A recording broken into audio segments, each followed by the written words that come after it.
আল্লাহ নবী আমার সাহাবীদেরকে নিয়ে সফরে বেরিয়েছে। এমতো অবস্থায় একটা পাখি উড়তে উড়তে উড়তে উড়তে আল্লাহ নবীর মাথার উপরে চক্কর দেয় আর কিচির মিচির করে আল্লাহ নবীকে কি যেন ভাষায় কথা বলে।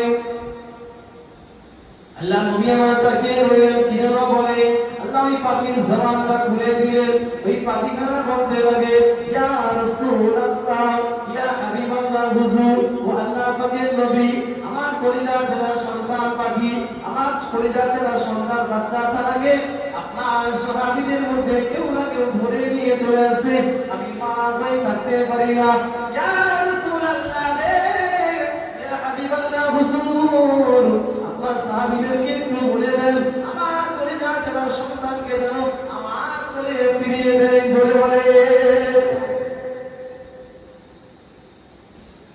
আল্লাহ নবী সাহাবীদেরকে বলে, বাবা সাহাবীরা, বাবা কে দিয়েছো বাবা ওই সাহাবী পাখির বাচ্চা ছানাকে দিয়ে দাও না বাবা। সাহাবীদের মধ্যে কিছুজন সাহাবী দাঁড়িয়ে বলেন, ইয়া রাসূলুল্লাহ, ইয়া হাবিবাল্লাহ, হুজুর আপনি কি পাখির ভাষা বুঝতে পারেন? আপনি পাখির ভাষা বুঝতে পারেন? আল্লাহ রাসূল আমাদের দিও বাবা সাহাবীরা, ও বাবা সাহাবীরা, আল্লাহ পাক তোমাদের নবীকে এত বড় নিয়ামত দান করেছেন, এত বড় নিয়ামত আল্লাহ কিয়ামত পর্যন্ত অন্য কাউকে দেবেন না। জোরে বলে, আর একটু জোরে বলে। আল্লাহ পাক তোমাদের নবীকে এত বড় নিয়ামত দিয়েছে, পৃথিবীর জমিনে আল্লাহ এত বড় নিয়ামত কাউকে দেয় না। শুধু পাখির ভাষা সুলাইমান নবী আলাইহিস সালাতু ওয়াস সালাম পাখির ভাষা বুঝতেন, পিপিলিকার সঙ্গে কথা বলতেন। আমার নবী মুস্তাফা বুঝে না? কথা বলেন না, বিরক্ত হচ্ছে নাকি? আমার মুস্তাফা বুঝে না, গর্বের কথা হবে।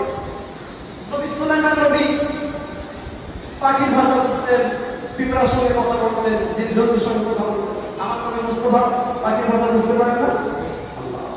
আল্লাহ রাসূল জানিয়ে দিলেন, ও বাবা সাহাবীরা, আমি রাসূলুল্লাহকে জানিয়ে দিলাম, আমি হাবিবুল্লাহ জানিয়ে দিলাম, আল্লাহ পাক তোমার নবীকে এত সম্মান দিয়েছে, এত মুআজিজা দিয়েছে, এত বড় নিয়ামত দান করেছেন।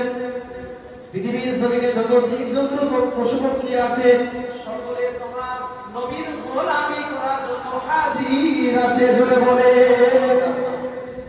শুধু আমরা এই গোলামি থেকে দূরে। পশু পাখি জীবজন্তুরা নবীর গোলামি করার জন্য প্রস্তুত, অথচ আমরা মুসলমান নবীর গোলামি থেকে দূরে। নবীর ধরের কথা আমরা তাকে জানাই। আজকে আমরা যদি নবীর কথা শুনে আমরা বিরক্ত মনে করি, ভাবতে হবে নবীর কথা শুনে হাক্কানি আমাদের যখন আপনার হৃদয়ে বিরক্তি প্রকাশ ভাবতে হবে, আপনার হৃদয়টা কিন্তু ময়লা জমে জমে জমে জমে আপনি বেঈমান হয়ে গেছেন। আপনার হৃদয়টা ওই সাদা হৃদয়